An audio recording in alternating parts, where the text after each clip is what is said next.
안녕하세요. 시사팩토리 100.3 청취자 여러분. 라디오에서 목요일 코너로 새롭게 시작되는 정치 팩토리를 전담해 공동 진행을 맡은 정치 덕후 강승복입니다.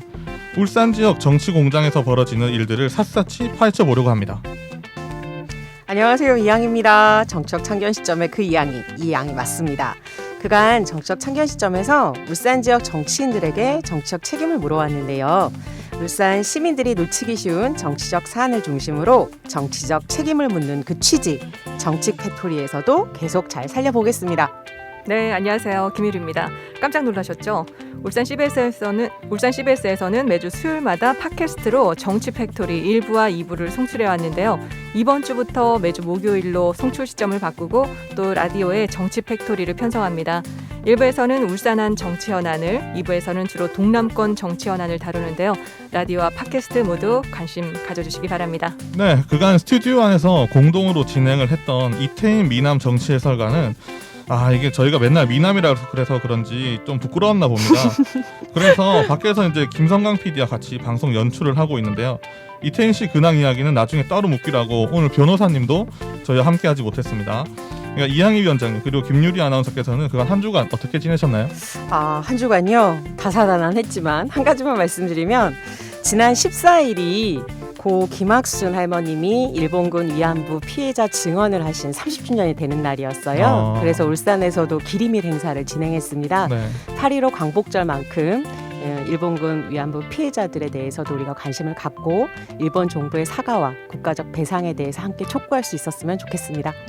네, 너무 이렇게 또 어려운 말씀을 해주셔서 저는 놀러 간 이야기 하려고 했는데 어떡해요? 돼서 분위기 내가 너무 엄하게 만들었나? 아닙니다. 우리 강승복 정치 덕후께서 어떻게 지내셨는지 그 이야기 들어보죠. 예, 제가 원래 정치 덕후가 좀 아니긴 한데 밖에 네. 있는 김 PD가 어제 갑자기 좀 캐릭터 설정을 좀 해야 된다 얘기를 하더라고요.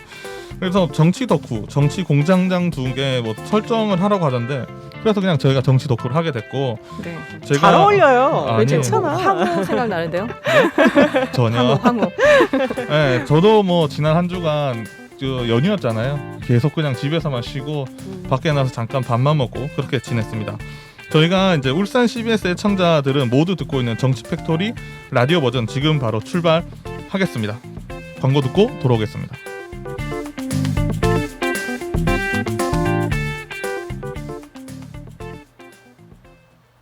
모두가 만족하는 아파트 체크포인트. 하나, 유초중고 원스톱 교육환경. 둘, 바로 앞 둘레길 체육공원의 쾌적 자연. 셋, 부산과 울산을 잇는 쾌속교통. 다양한 호재가 어우러진 빛나는 미래가치. 양산 코아루 에듀포레 055-387-1118 한국토지신탁.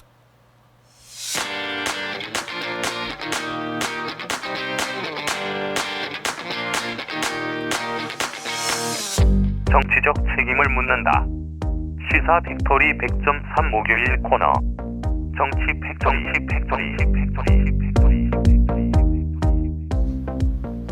네, 정치 팩토리 라디오 첫 방송 이양희 위원장께서 오늘 주제 좀 간략하게 설명해 주시죠. 네, 지난주 월요일 9일이었죠. 네. 저녁에 KBS 9시 뉴스를 통해서 보도된 소식인데요. 울주군 서생면에 위치한 신고리 3호기, 4호기 소식이 전국 뉴스를 장식했습니다. 한수원이 울산의 신고리 원전 3, 4호기 설계 온도를 높이겠다며 운영 허가 변경을 신청했습니다. 이에 원자력안전위원회, 저는 이제 보통 원안이라고 하지요. 네. 이 원안위에서 심의 의결 안건 세 번째인 원자력 이용시설 운영 변경 허가와 관련해 신고리 3, 4호기 최종 열 제거원 설계 온도 상향 여부를 놓고 차기 회의에서 재심의하겠다라는 결정을 내렸는데 네. 우리 아무도 모르고 있었죠. 네, 이게 제가 뉴스를 사실 이렇게 꼬박꼬박 챙겨보질 못하니까 이게 전국적인 큰 이슈 아니고서는 잘 모르는 상황이기도 하고요. 그러니까 이양희 위원장님 말씀에 열제거원 온도 설계 온도 상향 이런 좀 정말 처음 들어보는 단어가 좀 있거든요. 맞습니다. 네. 또 설계 온도가 3도 올라가는 게 이게 뭐가 문제지? 뭐 이런 것도 좀 그쵸. 궁금해요. 네, 되게 낯선 표현이고 어렵게 느껴지실 텐데 네. 제가 차근차근 설명을 좀 해볼게요. 사실 원전은 우라늄 핵분열로 2000도 정도의 온도를 발생시키고 네. 이 열로 물을 약 350도로 끓여요. 그래서 여기서 발생하는 수증기로 터빈, 커다란 바람개비를 상상하시면 될 텐데 네. 이걸 돌려서 전기를 생산합니다. 많은 분들은 원전 우라늄 핵분열 단계에서 전기가 바로 만들어지는 거라고 생각하시는데 네. 그게 아니었어요. 그러니까 석탄이나 석유로 물 끓여서 전기 만드는 것처럼 그 우라늄 핵분열로 열을 만들어서 물을 끓여가지고 네. 전기를 만드는 거라서 네. 사실 건국대 물리학과 이준택 교수님은 이거 정확하게 표현하면 핵분열 화력발전소가 맞는 표현이다 라고 얘기를 하실 정도로 그러니까 사실 네. 그렇게 복잡한 원리는 아니에요. 네. 근데 문제는 이때 이 우라늄 핵분열로 발생하는 2000도가 넘는 온도 네. 이 열이 문제인 거예요. 너무 네. 뜨거워져서 이 그렇죠. 원자로를 식혀야 돼요. 그래서 바다 가까이 있잖아요. 그렇죠. 네. 그래서 강가나 바다 핵발전소는 위치해 있고 이 냉각수를 계속 하루에도 수만 톤을 끌어들여서 이 냉각 원자로 뜨거워진 거를 달궈진 거를 네. 식히고 이제 식힌 물은 또 바다에 다시 내보내거든요. 네. 이 최종 열 제거원이라는 표현이 뭐냐면 이 냉각수예요. 냉각수 온도. 그러니까 음. 물의 온도를 말하는 거고요. 네. 그러니까 사실 간단한 건데 너무 어렵게 표현하잖아요. 네. 일반 네. 시민들을 알아듣기 어렵게.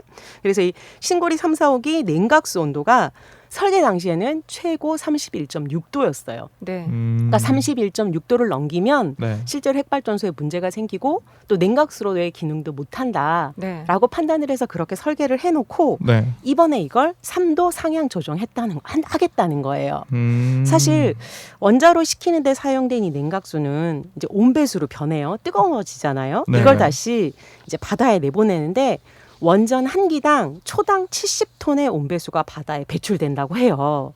이게 국지적으로는 그 주변 바닷물의 온도를 네. 7도 정도 높인다고 합니다. 우리나라 발전소에서 배출하는 온배수는 연간 710억 톤이고요. 그중 핵발전소가 배출하는 온배수가 550여억 톤으로 네. 전체 배수량의 한 77% 가장 많이 차지해요. 그리고 바닷물보다 7도 이상 데워져서 핵발전소에서 매일 1억 5천 톤씩 바다에 이제 내보내고 있는 거죠. 네. 그러니까 이렇게 되면 당연히 발전소 주변 바닷물 온도는 올라가겠죠. 그렇죠. 예.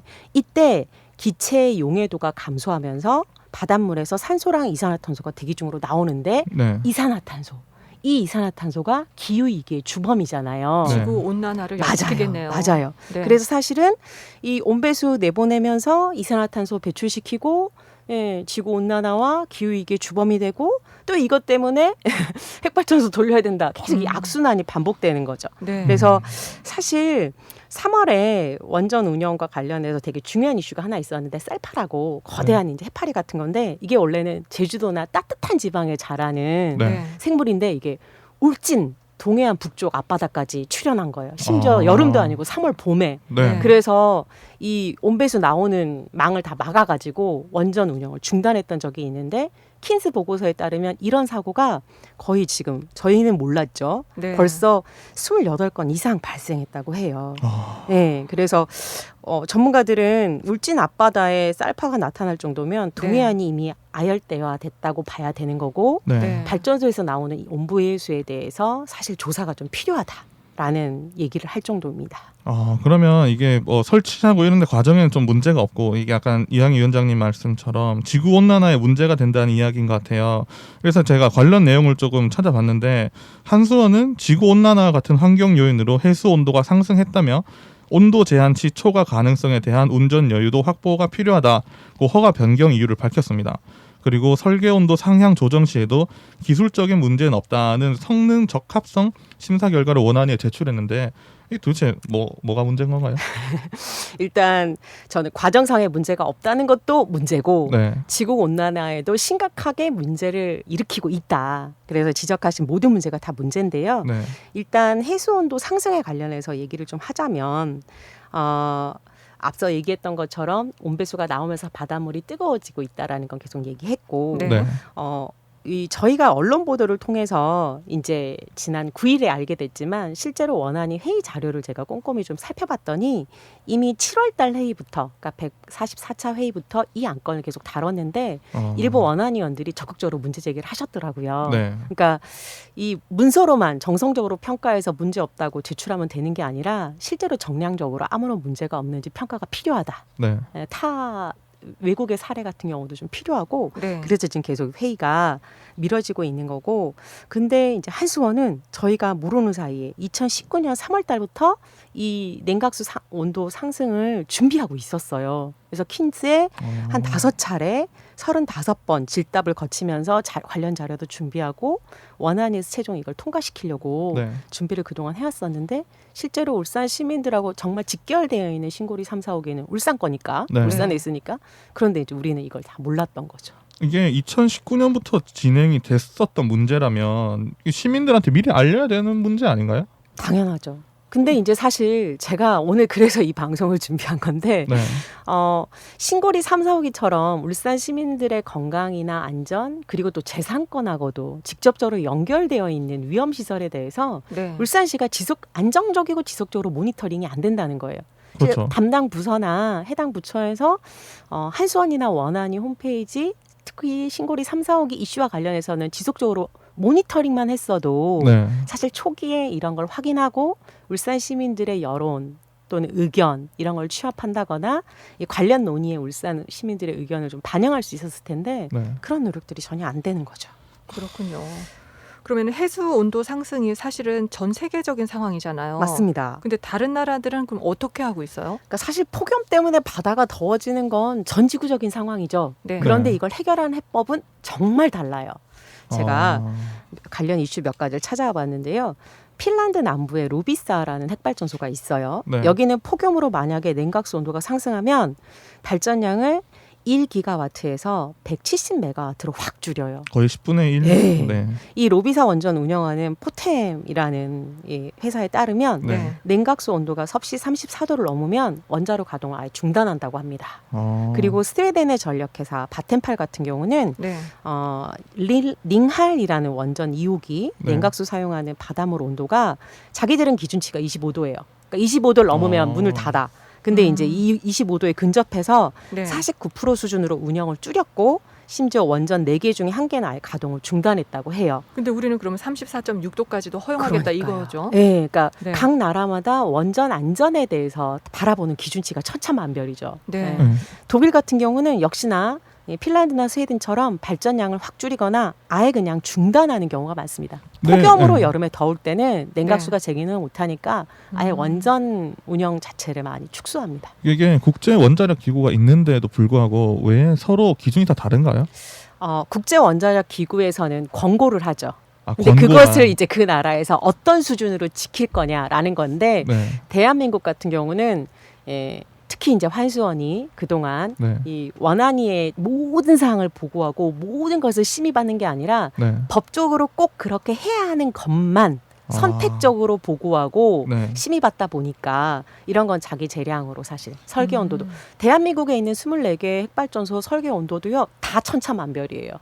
이 전라도에 있는 영광의 한빛 같은 경우는 네. 30도 정도고요. 네. 고리는 이제 한 34도 이렇게 만들었고 신고리도 이제 34도고 울진은 사실은 동쪽이니까 북쪽이니까 좀 더 높았겠죠. 네. 그러니까 이게 다 천차만별인 거예요. 아. 근데 이런 것도 그동안 우리가 몰랐다가 네. 이번에 이제 다시 확인하게 된 거죠. 이 건을 계기로.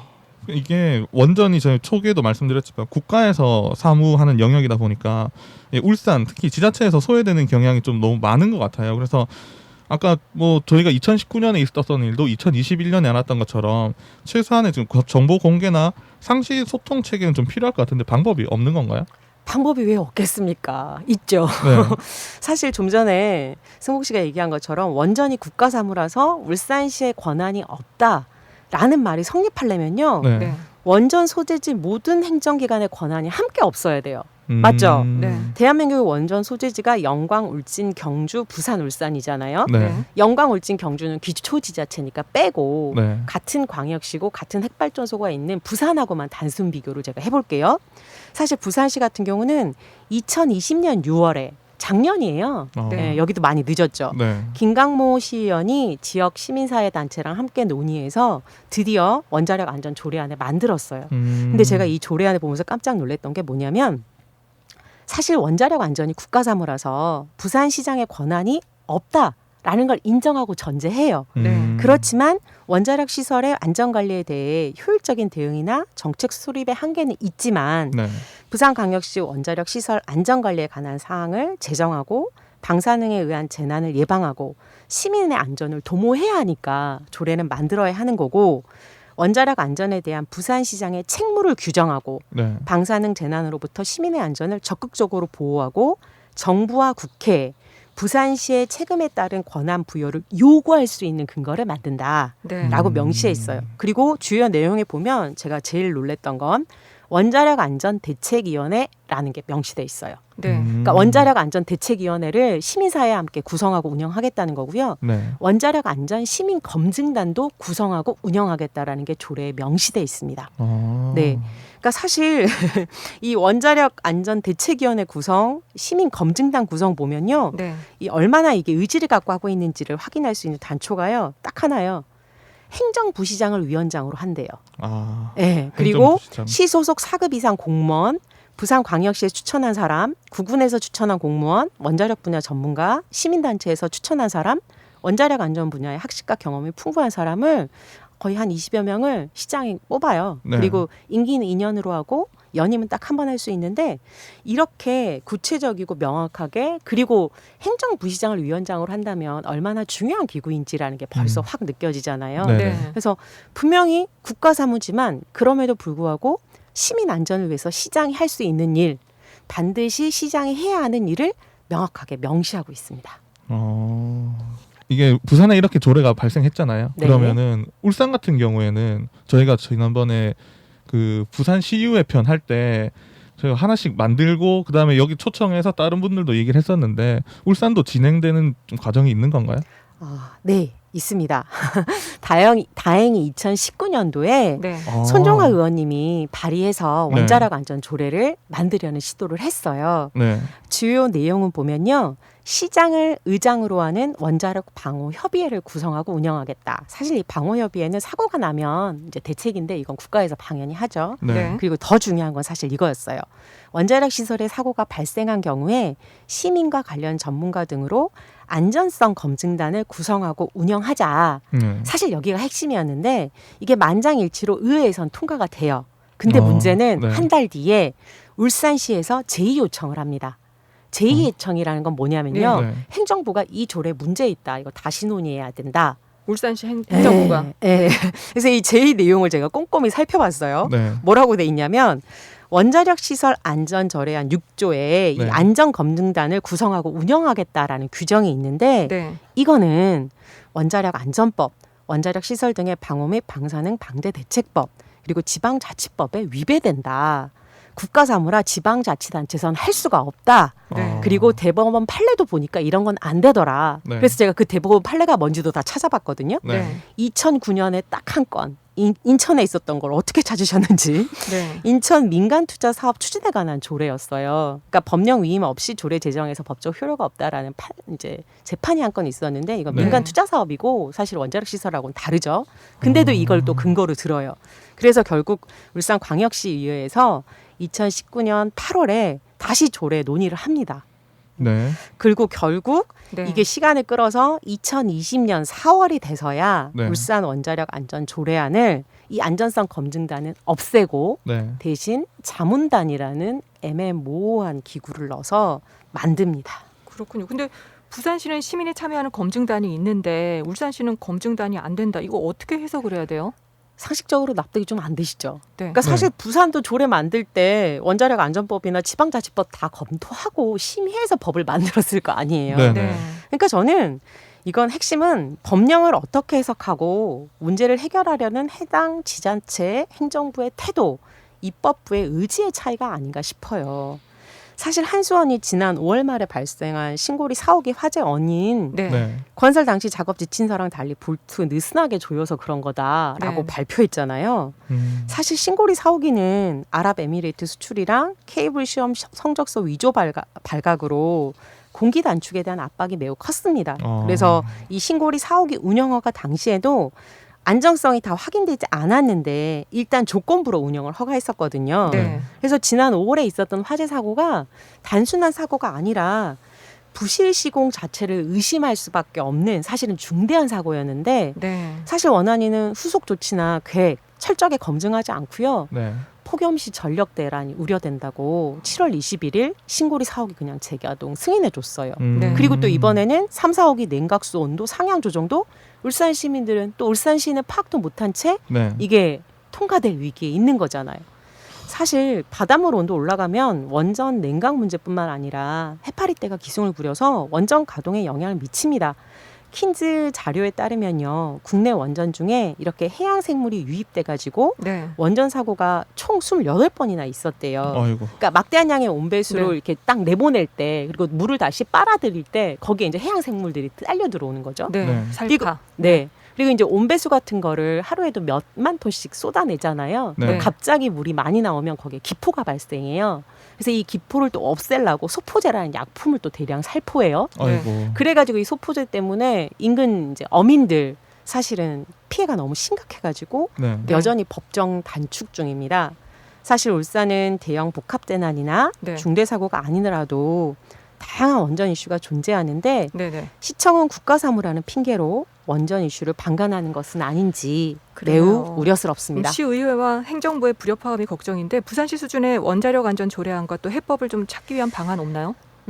저는 현재 지금 울산시가 보이는 태도를 보면 상당히 우려스럽습니다. 네. 왜냐하면 조례도 되게 형식적이고요. 네. 그리고 이 조례에 근거한 자문단도 작년 5월에 조례 만들었으면 바로 만들어야 됐는데 네. 올해 7월에나 발족했잖아요. 이거 원전 특위랑 교감도 없이.